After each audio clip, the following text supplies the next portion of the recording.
Gucci না আমার উপরে চেইটা গেছে।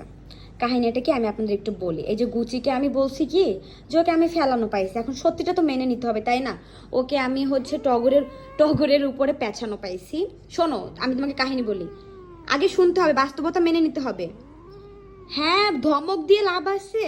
শোনো শোনো, শুনবই না তোর কথা, আমি শুনবই না। কে বলছে আমাকে ফেলানো পাইছে?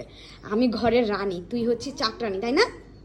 হ্যাঁ শোনো কাহিনী শোনো। একদিন আমরা হেঁটে যাচ্ছিলাম নদীর পাড় থেকে, শুনতেই দিবে না, কোথায় শুনবে না।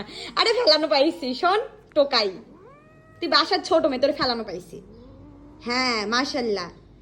আমি বলি শোনো কিভাবে ফেলানো পাইছি একটু বলি, মানুষকে জানানো উচিত।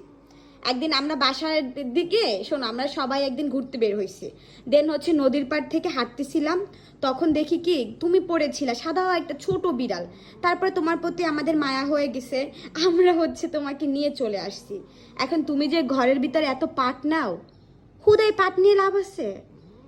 হ্যাঁ চাইটা তো লাভ নেই, তুমি তো ঘরের মেয়েই না।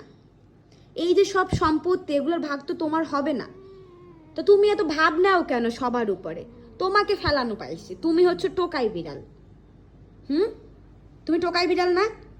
বলো, এই টাকা দিকে তাকাও। হ্যাঁ চেপতিস আজকে আমার উপরে ও যে কি চেপবে, আজকে আমার কাছেও আসবে না। আমি যেদিন যেদিন ওর টোকাই বিড়াল বলছি সেদিন সেদিন আমার উপরে চেপছে। এই তাকাও, কি হয়েছে? এই না টোকাই মেয়ে না তুমি, তুমি টোকাই মেয়ে না। না এই টোকাই মেয়ে না, এই গুচি আমার বাসার মেয়ে, রাক্ষসী নাকুশি। ঠিক আছে ঠিক আছে, তুমি আমার বাসার মেয়ে, তুমি টোকাই মেয়ে না। না না না না না, তুমি বাসার মেয়ে।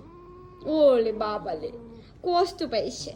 না না ঠিক আছে, এখানে কি লাগাইছো থুতুতে? হ্যাঁ ঠিক আছে, তুমি বাসার বিড়াল।